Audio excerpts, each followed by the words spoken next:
दोस्तों नमस्कार, मैं राम सूरत यादव। क्या प्रधानमंत्री मोदी को 2024 लोकसभा में एक तरीके से हार दिखने लगी और यही कारण है कि प्रधानमंत्री मोदी जी बार बार चुनाव आचार संहिता का उल्लंघन कर रहे हैं। और अब तो यहाँ तक देखा जा रहा है कि ऐसी भाषा का प्रधानमंत्री मोदी जी इस्तेमाल कर रहे हैं जो एक प्रधानमंत्री की गरिमा को ही ठेस पहुँचाता है। और प्रधानमंत्री को ऐसी भाषा का जो है इस्तेमाल नहीं करना चाहिए। पूरे देश में एक तरीके से प्रधानमंत्री की भाषा को लेकर के आलोचना हो रही है, क्योंकि अभी प्रधानमंत्री मोदी ने एक रैली में, और एक ही नहीं कई रैली में ऐसे भाषण देते हुए ऐसी भाषा का इस्तेमाल किया जिसे पूरा देश जो है एक तरीके से प्रधानमंत्री की आलोचना कर रहा है। उन्होंने यहाँ तक कह दिया कि कांग्रेस जो है आएगी तो लोगों के घरों की सोना को यहाँ तक कह दिया कि महिलाओं के मंगलसूत्र तक बेचवा देगी और बेच करके उन लोगों को बांटेगी जो ज्यादा बच्चे पैदा करते हैं, मतलब जो घुसपैठिया होते हैं, उनको सारा पैसा कांग्रेस बेच देगी। और कांग्रेस अब इसी बात को लेकर के चुनाव आयोग में प्रधानमंत्री मोदी की शिकायत कर दी है।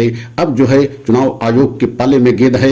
अगर जो है चुनाव आयोग कोई एक्शन लेता है, कोई कदम प्रधानमंत्री मोदी के खिलाफ उठाता है तो ठीक है, अन्यथा जो है चुनाव आयोग पूरी तरीके से सवालों को घेरे में आ गया है। और आज हम इसी पर खुलासा करेंगे कि प्रधानमंत्री मोदी को क्या 2024 की हार दिखने लगी है। तो आप लोगों से निवेदन है कि अगर हमारे चैनल पर पहली बार हैं तो आप जो है वीडियो को अंत तक जरूर देखें, चैनल को लाइक सब्सक्राइब कर लें, क्योंकि वीडियो को अंत तक नहीं देखेंगे तो पूरा सच समझ में नहीं आएगा। तो सबसे पहले आपको ये बताना चाहते हैं कि प्रधानमंत्री मोदी इस समय इतना परेशान क्यों दिखाई दे रहे हैं। क्या उनको 2024 लोकसभा में जो है चुनाव में हार दिखने लगी है? और पहले चरण के चुनाव में क्या प्रधानमंत्री मोदी को बहुत बड़ी एक तरीके से झटका लगा है? और आज हम इसी पर खुलासा करने जा रहे हैं। तो सबसे पहले आपको ये बताना चाहते हैं, सीएसडीएस एक सरकारी संस्था है और यह सरकारी संस्था मतलब सर्वे किया पूरे देश में और जनता से पूछा कि क्या देश की जनता का इस समय चुनाव आयोग पर भरोसा है कि नहीं है। तो 50% से अधिक लोगों ने कहा कि इस समय चुनाव आयोग पर भरोसा नहीं है। और सीएसडीएस कोई प्राइवेट संस्था नहीं है बल्कि एक सरकारी संस्था है। और यही संस्था ने यह भी जो है पूरे देश की जनता से पूछा और जानना चाहा कि इस समय सबसे बड़ा मुद्दा क्या है। तो महंगाई और बेरोजगारी को जनता इस समय देश का सबसे बड़ा मुद्दा बताया, मतलब 72% महंगाई को बताया और 62% बेरोजगारी को मुद्दा बनाया। और यही कारण है कि जब से ये रिपोर्ट सर्वे रिपोर्ट जो है सीएसडीएस की आई है तभी से प्रधानमंत्री एक तरीके से बहुत परेशान दिखाई दे रहे हैं। और अब तो यहाँ तक प्रधानमंत्री एकदम मतलब इस हद तक उतर आए हैं कि पूरी तरीके से चुनाव को हिंदू मुस्लिम करने के लिए पूरी तरीके से एड़ी चोटी की ताकत लगा दिया है कि अब जो है अगर हिंदू मुस्लिम चुनाव नहीं होगा तो हम चुनाव में बने रह नहीं पाएंगे और आने वाले समय में बहुत बड़ी मुश्किल हो जाएगी। यही कारण है कि आपने देखा है कि कहीं जो है कांग्रेस ने अपने घोषणा पत्र में हिंदू मुस्लिम का जिक्र नहीं किया है, लेकिन जब प्रधानमंत्री मोदी जी जो है कांग्रेस के घोषणा पत्र को लेकर के ऐसे भाषण देते हैं कि अगर कांग्रेस की सरकार बनी तो कांग्रेस जो है उन लोगों को पैसा बांटेगी, मतलब जो घुसपैठिए हैं और जो अधिक बच्चे पैदा करते हैं।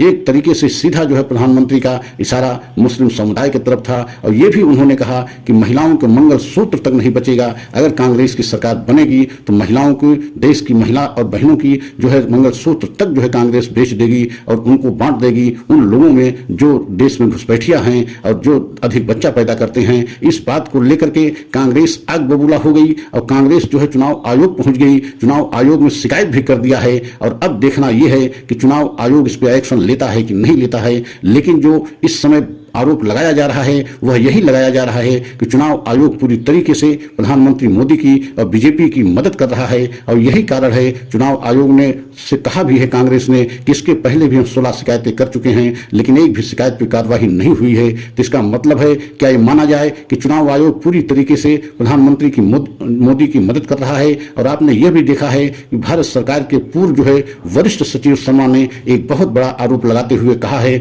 और लेटर लिखा है चुनाव आयोग को कि आप जो है पूरी तरीके से क्या एक प्रधानमंत्री मोदी की और बीजेपी की मदद कर रहे हैं। जिस तरीके से आपकी कार्य पद्धति है उससे पूरे देश में एक गलत संदेश जा रहा है और ऐसा आपको नहीं करना चाहिए। तो आने वाले समय में अब चुनाव आयोग पूरी तरीके से कटघरे में घिर गया है और चुनाव आयोग के ऊपर बहुत बड़ा सवाल खड़ा हो गया है। अगर जो है प्रधानमंत्री मोदी को लेकर के चुनाव आचार संहिता उल्लंघन को लेकर के जिस तरीके से कांग्रेस ने चुनाव आयोग में शिकायत किया है, अगर इस पर कोई कार्यवाही चुनाव आयोग नहीं करता तो आप समझ लीजिए कि पूरी तरीके से चुनाव आयोग प्रधानमंत्री मोदी की और बीजेपी सरकार की मदद कर रहा है। लेकिन ये आने वाले समय में देखना होगा कि चुनाव आयोग एक्शन लेता है कि नहीं लेता है। लेकिन पूरी तरीके से अब चुनाव आयोग को एक तरीके से फंसता नजर आ रहा है। अगर अब कार्रवाई नहीं करता है, कोई एक्शन नहीं लेता है, तो इसका भी संदेश पूरे देश में बहुत गलत जाएगा। अब मुख्य चुनाव आयुक्त को लेकर के, राजीव कुमार को लेकर के भी बहुत सारे सवाल खड़े हो रहे हैं, क्योंकि उन्होंने जब चुनाव की तारीखों का